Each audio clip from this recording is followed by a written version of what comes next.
Parte 3, Capítulo 3. O Sol. O que seria da lembrança sem a saudade? Seria a prova de que aquela parte não valeu a pena. Quero viver pronta para os momentos em que a saudade bater. Quero ser corajosa para abraçá-la e dizer-lhe obrigada, pois neste momento de confronto entre as partes, vou estar pronta para entender que, se me lembro e carrego o ardor do peito comigo, é porque comigo está e estará enquanto o peito doer, ou até que eu me reencontre com ele. Ora, vocês são o corpo de Cristo, e cada um de vocês individualmente é membro deste corpo. 1 Coríntios 12, 27. Ora, é Deus que faz que nós e vocês permaneçamos firmes em Cristo. Ele nos ungiu, nos selou como sua propriedade e pôs o seu Espírito em nossos corações, como garantia do que está por vir. 2 Coríntios 1, 21 ao 22. Pois em Cristo habita corporalmente toda a plenitude da divindade, e por estarem nele, que é o cabeça de todo poder e autoridade, vocês receberam a plenitude. Colossenses 2, 9 e 10. Existem passos para essa tal metamorfose ocorrer em nós. Um encontro com a nossa melhor versão não acontece de um dia para o outro, nem em uma semana. Na verdade, antes de se tornar borboleta, a larva passa por 7 processos de troca de pele, conhecida como ecdísis, antes de atingir a forma que foi criada para ter. Este é um caminho longo que envolve renúncia de quem se era e aceitação de quem está se transformando para ser. Por toda a nossa vida, buscaremos encontrar nossa totalidade nesta essência. O processo envolve erros e acertos. Reconhecer qual é o alvo é uma etapa crucial e faz total diferença para atingir o objetivo.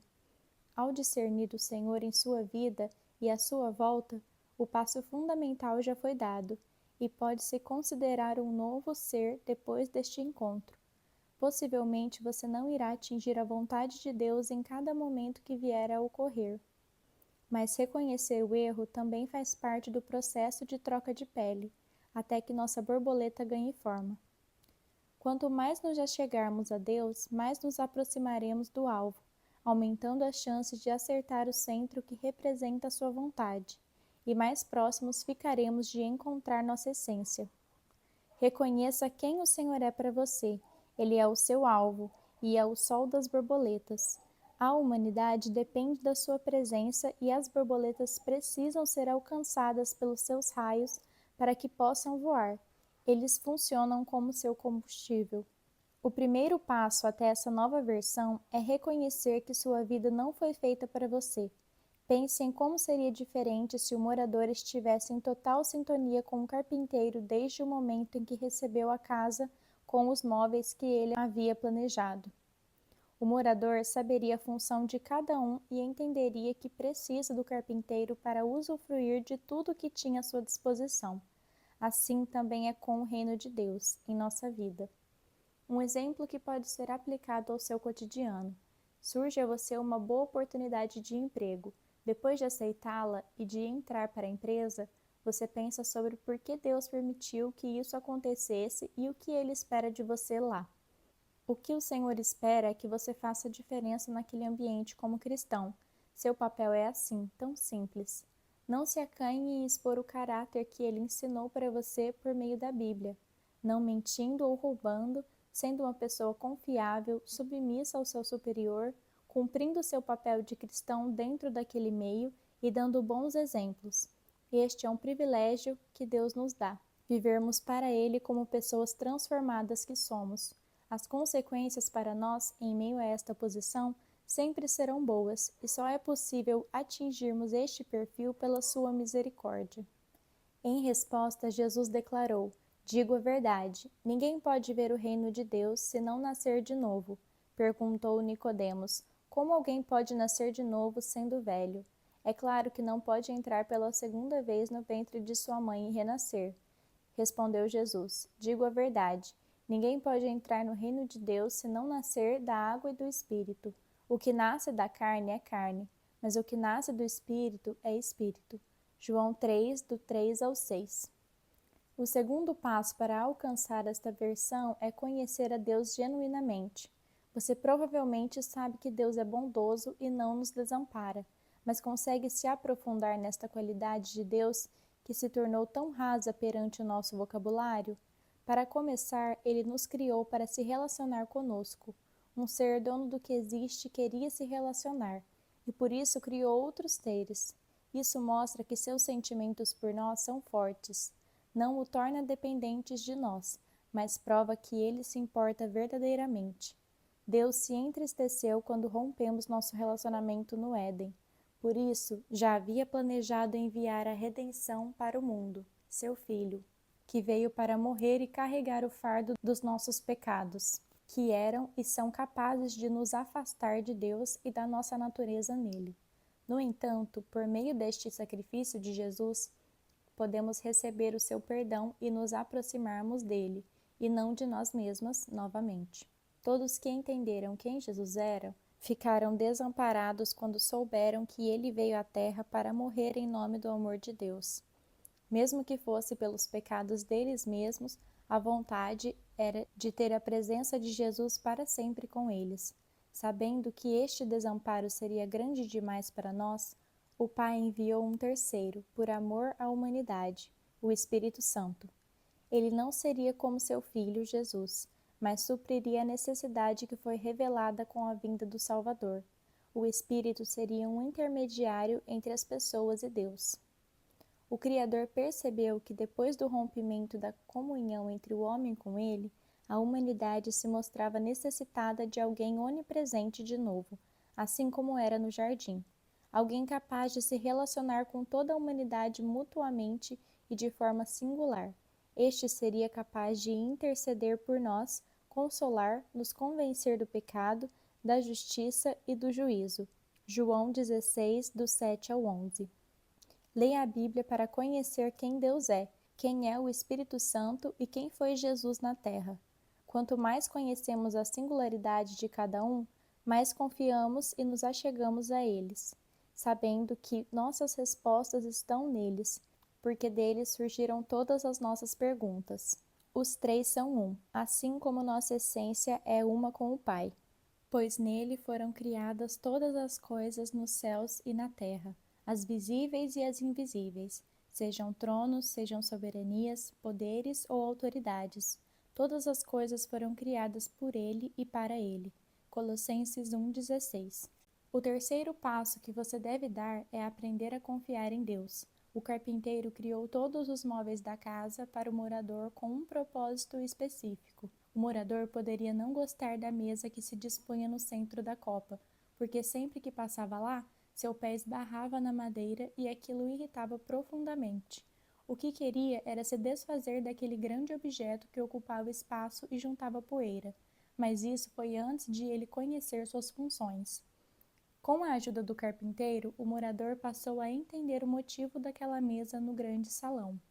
Ao chegar em casa, enquanto morava sozinho, ele passava pelo salão principal e deixava seus pertences pessoais separados naquela mesa e, depois de consolidar sua família, passou a usá-la para noites comemorativas. Percebia que ela dispunha um ambiente de aconchego para todos durante o jantar. Dentro do propósito de Deus, tudo se encaixa, e nele tudo possui finalidade. Enquanto não nos aproximarmos do Senhor, não entenderemos a função de tudo que Ele dispõe em nossa vida. São tantos detalhes, tantas responsabilidades para nos preocupar, mas nele tudo ganha um motivo. Este relacionamento é capaz de dar sentido a todos os detalhes. Por isso, confie em Deus como grandes homens da Bíblia confiaram. Vamos analisar o exemplo de Noé, que trabalhou mais de 40 anos construindo uma arca que ele não entendia completamente como viria a servir. Gênesis 5. No entanto, permitiu ser usado por Deus para salvar a humanidade da grande inundação. Espere e confie em Deus, assim como José, que sofria com a arrogância e o ciúme de seus irmãos. Foi vendido por eles para tornar-se um escravo, foi preso injustamente em uma terra distante da que morava, mas recebeu o sentido de Deus em meio a tantas tristezas e se tornou o segundo maior do Egito, ficando abaixo apenas de Faraó. Ele se tornou um dos maiores governantes citados na Bíblia, porque Deus o colocou no lugar certo com a capacitação certa e da forma correta.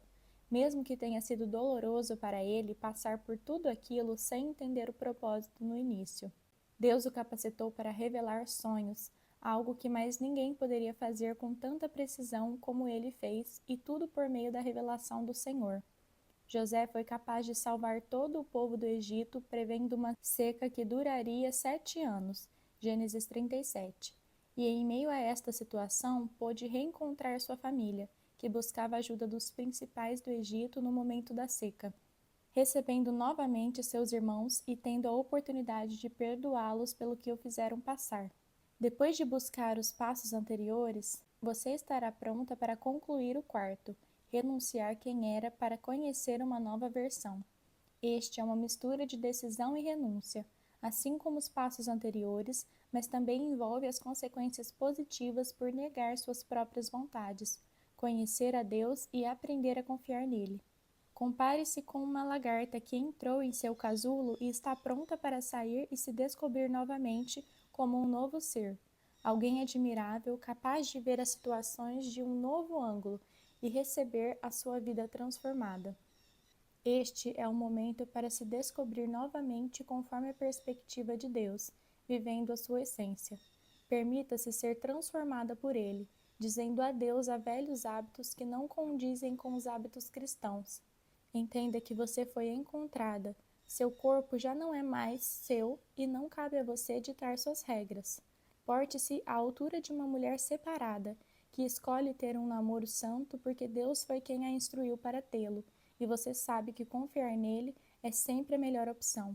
Seja uma esposa amorosa como Sara, fiel como Ruth, sábia como Abigail e corajosa como Esther, entendendo que o seu mediador é Cristo. Ele é quem cuida das suas necessidades e desejos, assim como foi o responsável por realizar o sonho de Ana, dando-lhe um filho. Ele é responsável pelos seus também, e vai realizá-los conforme a sua vontade e no seu tempo. Escolha ser uma filha que respeita seus pais, ouve os conselhos que lhes são dados e entende a autoridade deles sobre a sua vida, até o momento do seu casamento. Seja uma mãe como Ana, que entregou seu filho a Deus, ensinando e instruindo Samuel a amar e temer ao Senhor como ela temia. Decida ser como a mulher de Provérbios, que não dá espaço à preguiça, mas se dispõe ao trabalho que Deus colocou em suas mãos, assim como Débora o fez. Esta nova vida exige nosso esforço e dedicação.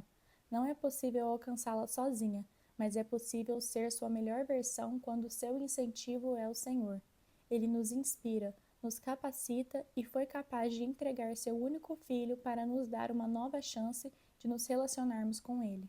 Se você leu essas instruções e se vê perdida, como o morador que estava durante os anos em que viveu sem os conselhos do carpinteiro, não se sinta atrasada ou sem esperanças. Para ele, não é relevante quem você foi ou o que você fez com os móveis antes de descobrir suas funções. Ele não a culpa pela falta de conhecimento, mas o que realmente importa é o que você fará com a sua vida e com os móveis da sua casa depois de conhecer e provar do seu real propósito. Portanto, se alguém está em Cristo, é nova criação. As coisas antigas já passaram, eis que surgiram coisas novas. 2 Coríntios 5,17. O quinto passo é conhecer a sua melhor versão. Neste processo de autodescoberta, você vai receber os dons que Deus lhe deu e entender o propósito de cada um deles no seu contexto e na sua vida. Você vai entrar em total sintonia com o Senhor, a ponto de ser natural acontecerem algumas mudanças. Dentre elas, sua ansiedade será depositada nele, pois a ele pertencem os seus dias. Seus medos já não farão mais sentido, porque o Senhor que lhe quer bem é muito maior do que todos eles. Vai entender que não cabe a você se cobrar de algo que nem o Deus do universo está lhe exigindo, por isso sua vida será mais leve. Você se verá de uma nova perspectiva diante da graça do Senhor. Seus pensamentos serão cheios de esperança, pois aquele que é dono do improvável rege a sua vida e faz de você sua filha. Suas oportunidades são infinitas diante dele. O sentido de viver será muito mais amplo agora. Não se preocupe com as cobranças externas. Você vai aprender a se preocupar somente em suprir as expectativas de Deus e terá a convicção de que isso basta para você e para ele. Vai aprender a depender totalmente do Senhor, porque Ele é como o sol e você é a sua borboleta. Sendo assim, você necessita ter contato com seus raios para que seja possível voar, e com este novo ato, sua vida com certeza mudará completamente. Você já não rasteja mais, agora recebeu asas para ver o mundo de um outro ângulo. Agora pode entender a perspectiva do seu Deus e o motivo de querer que você se encontre totalmente nele, pois somente assim será possível desfrutar do melhor que ele tem para lhe oferecer aqui, agora e depois desta vida. Em amor nos predestinou para sermos adotados como filhos, por meio de Jesus Cristo, conforme o bom propósito da sua vontade. Efésios 1:5. Acaso não sabem que o corpo de vocês é santuário do Espírito Santo que habita em vocês, que lhes foi dado por Deus, e que vocês não são de vocês mesmos? Vocês foram comprados por alto preço, portanto, glorifiquem a Deus com seu próprio corpo. 1 Coríntios 6, 19 e 20. Esse caminho é libertador. Ver-se com os olhos de Deus traz sentido às maiores questões da nossa vida. É um processo de revelação contínuo. Quanto mais nos aproximarmos do alvo, que é Deus, mais claro fica o propósito dele para nós e mais próximas estamos do espelho para enxergar quem somos realmente. Deus nos conhece muito melhor do que nós, por isso ele deve ser dono do propósito. Um segredo que ele tem para lhe revelar em meio a este percurso é de que você não possui a solução para o seu quebra-cabeça. Isso mesmo, apesar de provavelmente se enxergar assim e de se tratar como tal, sua função não é decifrar todos os pontos da sua vida, para assim montá-lo completamente e se sentir satisfeita por esta capacidade. A verdade é que todas as suas peças já foram decifradas por Deus e chegarão a você no tempo certo, para entrarem no quebra-cabeça da sua vida. Porém, não cabe a você querer montá-las e discernir seus significados. Apenas confie no que Deus entrega a você, e tudo fará sentido no momento certo. Não se preocupe nem fique ansiosa durante este percurso. Entregue tudo o que tem a Ele. As respostas virão em seu devido tempo, e você verá o resultado deste trabalho com orgulho do que o Senhor fez em você.